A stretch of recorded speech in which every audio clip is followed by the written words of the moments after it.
In terms of what motivates votes and what postures you, we have a very important question from the audience about exactly that. Let's bring in Reverend Anthony Thompson, the pastor of the Holy Trinity Reformed Episcopal Church in Charleston. His wife, Myra, was one of the 9 killed in the shooting during a Bible study at Charleston's Emmanuel AME Church in June of 2015. Reverend, we're sorry for your loss. Thank you for being with us tonight. Good evening, Vice President Biden. You, along with President Barack Obama and Michelle Obama, came to Charleston when this tragedy occurred.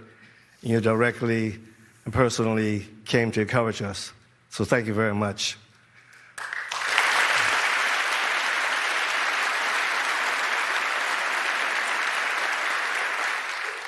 The Emmanuel 9 tragedy showed that Charleston is separated and divided by racism. Mayor Tecklenburg formed an advisory council of pastors with different denominations and faiths to focus on reconciliation and cross-cultural awareness. He demonstrated his faith in the decision-making of our city. My question is, what is your faith, and how would you use your faith in making decisions for our nation? Well, Reverend, I kind of know what it's like to lose family.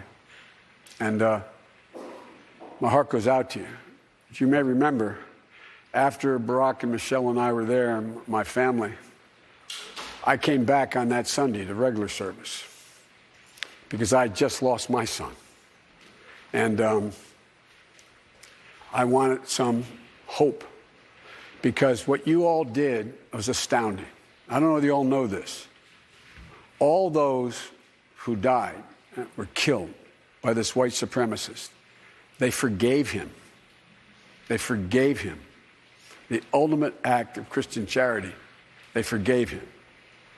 And you know, Reverend, I'm not proselytizing. I happen to be a practicing Catholic. But I went back to the church because I found, particularly, the black church. In this case, it was an AME. It was not an Episcopal church. I found that there's that famous phrase from Kierkegaard, faith sees best in the dark.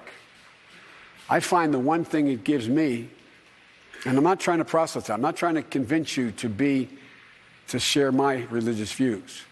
But for me, it's important because it gives me some reason to have hope and purpose. I've learned the only way, I don't know how you've dealt with it, Reverend, but the way I've been able to deal with when my wife was killed and my daughter were killed and then my son died, I've only been able to deal with it by realizing they're part of my being. My son, Bo, is my soul. And what I found was I had to find purpose. Purpose. And what was the purpose? Every day I get up, and I'm sorry to go on, I apologize, but every day I get up, I literally, and not a joke, Reverend, and I think you know this about my boy, that I ask myself, I hope he's proud of me today, because he asked me when he was dying, promise me, Dad, promise me, Dad, promise me. He said, I know no one loves me more than you do, Dad, but promise me you'll stay engaged. He knew I'd take care of the family, but he worried what I would do is I would pull back and go into a shell and not do all the things I've done before. It took a long time for me to get to the point to realize that that purpose is the thing that would save me.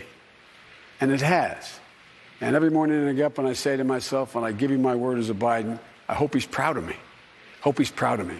Because that's it makes me move on. And the impact that loss had was astounding. And it had to be for you. Remember afterwards when I went down the next day when I came in that Sunday, and Mary Riley asked me whether I'd go down into Reverend Pinckney's office. And one of the things that absolutely blew my mind was he had a picture of he and I on his desk because we had become friends, we become good acquaintances. And it moved me in a way that I couldn't quite explain.